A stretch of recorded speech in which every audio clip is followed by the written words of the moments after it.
Good morning to all of you. हमारा chapter चल रहा था वाटर रिसोर्सेज का। अब वाटर रिसोर्सेज में आपका हो चुका है कि वाटर रिसोर्सेज में आपका ग्राउंड वाटर कितना है, फ्रेश वाटर कितना है और टोटल वाटर कितना है। और साथ के साथ हमने पढ़ा था कि जो वाटर की जो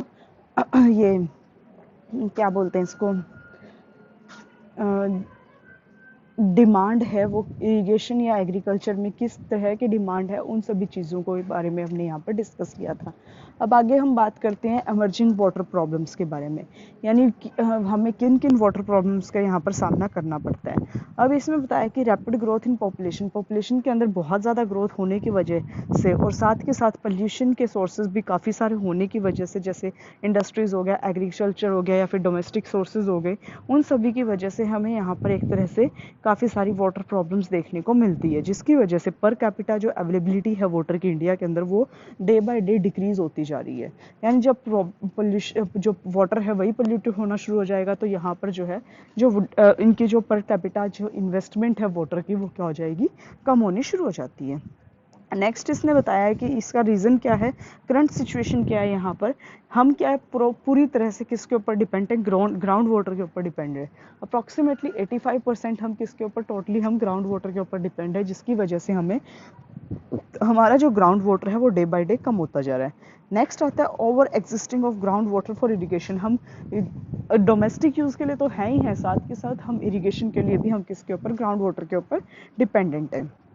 नेक्स्ट आता है अनकंट्रोलेबल डिफॉरेस्टेशन, यानी जो हमारी डिफॉरेस्टेशन है वो भी क्या होती जा रही है, डे बाय डे बढ़ती जा रही है, जिसकी वजह से हमें यहाँ पर इफेक्ट देखने को मिलता है। Neglect of traditional practices and systems, यानी हम क्या करते हैं, जो हमारे ट्रेडिशनल प्रैक्टिस और सिस्टम्स हैं उनको निगलेक्ट करना शुरू कर देते हैं। यानी पहले के लोग क्या करते थे, पानी को सेव करने के लिए काफ़ी सारे सिस्टम्स लगाते थे, उन सभी चीज़ों को छोड़ दिया और साथ के साथ जो गवर्नमेंट ने हमें नए सिस्टम्स दिए उनको भी हमने क्या कर दिया, इग्नोर करना शुरू कर दिया, जैसे रेन वाटर हार्वेस्टिंग है। इसके अलावा जो वाटर मैनेजमेंट और वाटर शेडो डेवलपमेंट है, उनको भी हमने क्या कर दिया, उनको भी हमने एक तरह से इग्नोर करना शुरू कर दिया, और इस तरह से यहाँ पर वाटर जो क्वालिटी है उसकी भी प्रॉब्लम यहाँ पर दिखनी शुरू कर दी, यानी दिखनी शुरू हो गई, यानी पोल्यूटेड वाटर ज़्यादा होना शुरू हो गया, जिसकी वजह से वाटर की जो क्वालिटी है वो डाउन चली गई। नेक्स्ट आता है डिटोरेशन ऑफ वाटर क्वालिटी, यानी डिटोरेशन का मतलब होता है कमी आना। तो वाटर की क्वालिटी में कमी आना, किस वजह से कमी आई है वो हम देख लेते हैं। फर्स्ट ऑफ ऑल इसने बोला है कि जो डिटोरेशन की है वो आपका क्या है, हमारे इकोलॉजी के इकोसिस्टम के लिए भी हमारे बहुत ज़्यादा खतरा है, और साथ के साथ सोसाइटी के लिए भी बहुत ज़्यादा खतरा है। उसकी चीज़ को हमने क्या करना चाहिए, उन सभी चीज़ों को बचाने के लिए हमें यहाँ पर कुछ काम करने चाहिए। नेक्स्ट आ जाते हैं biodiversity is continuously threatened deposit monitoring of physical, chemical and biological parameters, यानी यहाँ पर क्या है, आपके फिजिकल, केमिकल और बायोलॉजिकल पैरामीटर्स देखने को मिलते हैं, जिसकी वजह से जो हमारी बायोडाइवर्सिटी है वो उसके अंदर कमी आ रही है। अब आप सभी को ये तो पता ही है कि अगर हमारी बायोडाइवर्सिटी में किसी तरह की भी कमी आएगी तो उसका इफेक्ट हमें हर एक चीज़ के ऊपर देखने को मिलेगा, और अगर बायोडाइवर्सिटी में कमी आ रही है तो ऑफकोर्स उसका इफेक्ट हमें वाटर के ऊपर भी देखने को मिलेगा, जिसकी वजह से हमारी जो वाटर की क्वालिटी है वो डे बाय डे डिक्रीज होती जा रही है।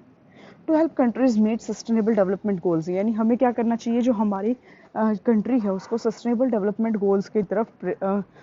मतलब उसको अचीव करने में हमें हेल्प करनी चाहिए, ताकि हम क्या कर सकें, वाटर की क्वालिटी को इंक्रीज करके रख सकें। नेक्स्ट आता है to create a common platform also for trans boundary waters, यानी जो हमें क्या है, एक कॉमन प्लेटफॉर्म बनाना चाहिए। Common platform in the sense कि हमें क्या करना चाहिए कि ऐसा एक प्लेटफॉर्म बनाना चाहिए जो दो से ज़्यादा कंट्रीज़ के बीच में जो आपकी एक वाटर सप्लाई होती है, या वाटर की जो वाटर जो रिवर है वो फ्लो करती है, उसके लिए हमें एक प्रॉपर प्लेटफॉर्म बनाना चाहिए, ताकि हम क्या कर सकें, वाटर लेवल को या वाटर की क्वालिटी को बेटर बना सकें। नेक्स्ट आता है वाटर कंजर्वेशन एंड मैनेजमेंट, यानी वाटर को कंजर्व करने के लिए और उसकी मैनेजमेंट के लिए हमें क्या क्या करना चाहिए। इसमें आता है इंडिया ने 2020 तक हमने जो वाटर है उसके स्ट्रेस को, या फिर कह सकते हो वाटर के जो पोल्यूशन है उसको रिड्यूस करने के लिए यहाँ पर एक प्रोग्राम चलाया था। उसके लिए क्या कहा था कि डोमेस्टिक यूज़ जो है प्रॉपर फॉर्म में होना चाहिए, एफिशिएंट इरिगेशन यूज़ होना चाहिए, यानी ना ज़्यादा ना बहुत ज़्यादा और ना ही बहुत कम हो, एक तरह से इफ़ेक्टिव मैनर्स के अंदर यहाँ पर क्या होना चाहिए, एक जो एग्रीकल्चर यूज़ है वो होना चाहिए। नेक्स्ट वाटर हार्वेस्टिंग, हमें क्या करना चाहिए, जो रेन वाटर आता है उसको हमें हार्वेस्ट करना चाहिए ताकि हम क्या कर सकें, अपने वाटर को या अंडरग्राउंड वाटर को सेव करके रख सकें।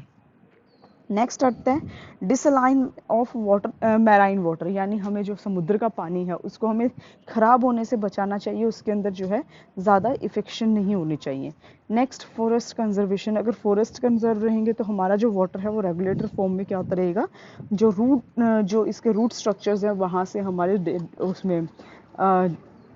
अंडरग्राउंड के अंदर मिक्स अप होता चला जाएगा, और जिसकी वजह से धीरे धीरे जो हमारा ये जो वाटर की प्रॉब्लम है वो सॉल्व होनी शुरू हो जाएगी। फ्लो ऑफ रेन रिवर अच्छा होगा, और साथ के साथ हमारा जो ग्राउंड वाटर सप्लाई है वो भी बेटर बनेगा। इसके अलावा सॉइल इरोजन कम होगा, और जो मॉइस्चर है वो एटमॉस्फेयर है जो उसके अंदर मॉइस्चर बना रहेगा। अगर ये सारी चीज़ें रहेंगी तो हमारी उसकी वजह से क्या हो जाएगा, हमारा जो वाटर जो है कंजर्व रहेगा, और साथ के साथ हम उसको एक तरह से प्रॉपर फॉर्म में मैनेज कर सकते हैं। Next recycling of industrial waste, यानी जो हमारा इंडस्ट्रियल वाटर जो होता है, इंडस्ट्रीज़ के अंदर जो वाटर किया जाता है, यूज़ किया जाता है, उसको हम रिसाइकिल करके उसको दोबारा से यूज़ कर लेना चाहिए, चाहे हम उसको किसी भी पर्पज़ के लिए, चाहे दोबारा इंडस्ट्रीज़ के लिए यूज़ करें या डिफरेंट पर्पसेस के लिए करें, तो हमें उसको रिसाइकलिंग करना चाहिए। Next waste water treatment to avoid water pollution, यानी जो हमारे वाटर पोल्यूशन जो वेस्ट वाटर ट्रीटमेंट, हमें यहाँ पर एक तरह से एक प्लांट लगाना चाहिए जिसके अंदर हम जो वेस्ट वाटर है उसको ट्रीट करें और उसको अच्छा बनाएं, और अपना जो वाटर पोल्यूशन है उसको कम करने में हेल्प करें, और साथ के साथ हमारी जो एक्वेटिक लाइफ है और हमारी खुद की लाइफ उसको बचाने का भी हम यहाँ पर काम करें। ठीक है। नेक्स्ट आता है कि हमें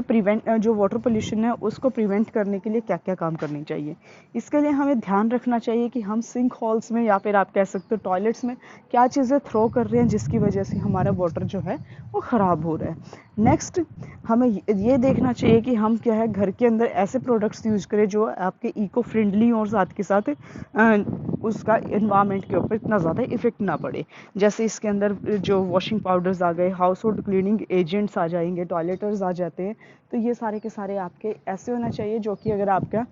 पानी के थ्रू अगर बाहर जा रहे हैं तो उसके इफेक्ट ना पड़ के वहाँ पर डिफॉरेस्टेशन ना हो, वो अर्थ के ऊपर इतना ज़्यादा इफेक्ट ना करे, लैंड के ऊपर इतना ज़्यादा इफेक्ट ना करे। Next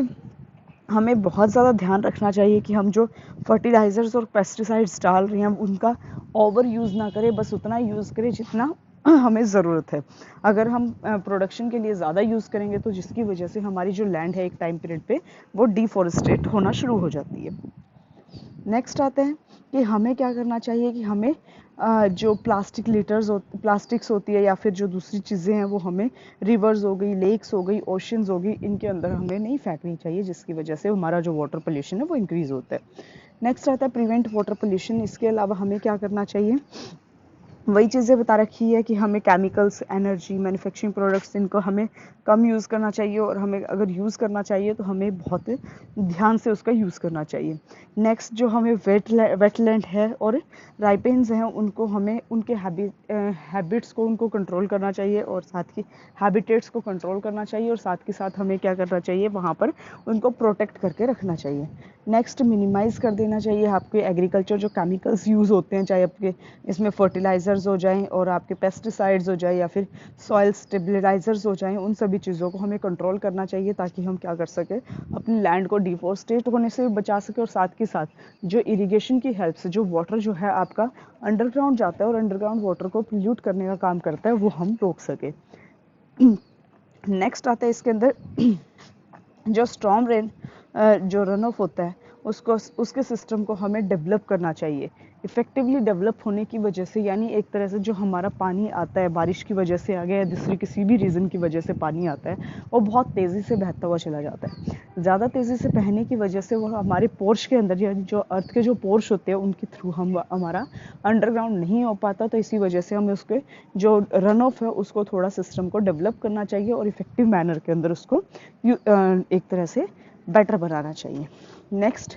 develop and enforce strict safety requirements for oil drilling and transportation, यानी ट्रांसपोर्टेशन और ऑयल ड्रिलिंग के लिए जो ऑयल्स निकालने का काम किया जाता है उसके लिए सेफ्टी रिक्वायरमेंट्स डेवलप करने चाहिए, ताकि हम क्या कर सकें अपने जो ये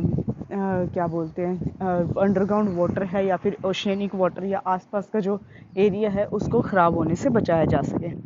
नेक्स्ट, मिनिमाइज़ कर देना चाहिए जितने भी हमारे रन ऑफ के सोर्सेज हैं, चाहे आपके वाटर के हैं सॉरी रिवर है या दूसरे आपके कोई भी रन ऑफ का जो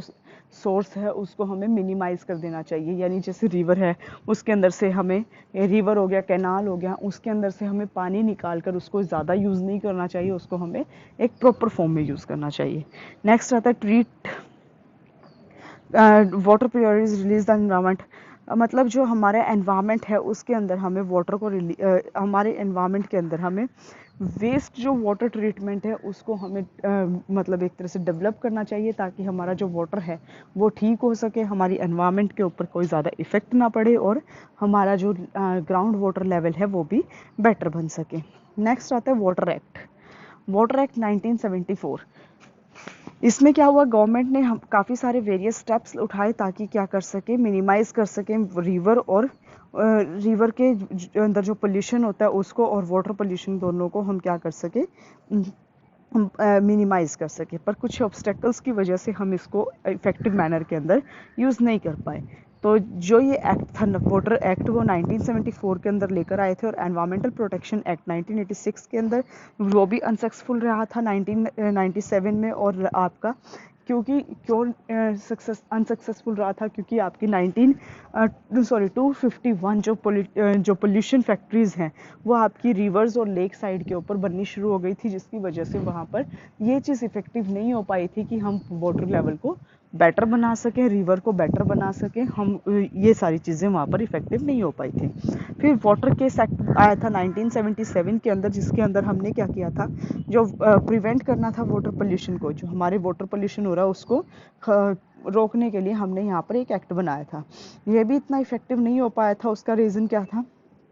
पर्सन्स को अवेयर करना था, बट पर्सन्स इतने अवेयर नहीं हो पाए थे। इम्पोर्टेंस था जो लाइफ वाटर की लाइफ के लिए, वो उनको समझाने के लिए हमने गवर्नमेंट ने काफ़ी स्टेप्स उठाए, बट पर्सन्स इतने ज़्यादा अवेयर नहीं हो पाए, जिसकी वजह से यहाँ पर 1977 के अंदर जो एक्ट लेकर आए थे वो भी इतना ज़्यादा सक्सेसफुल नहीं हो पाया। साथ ही साथ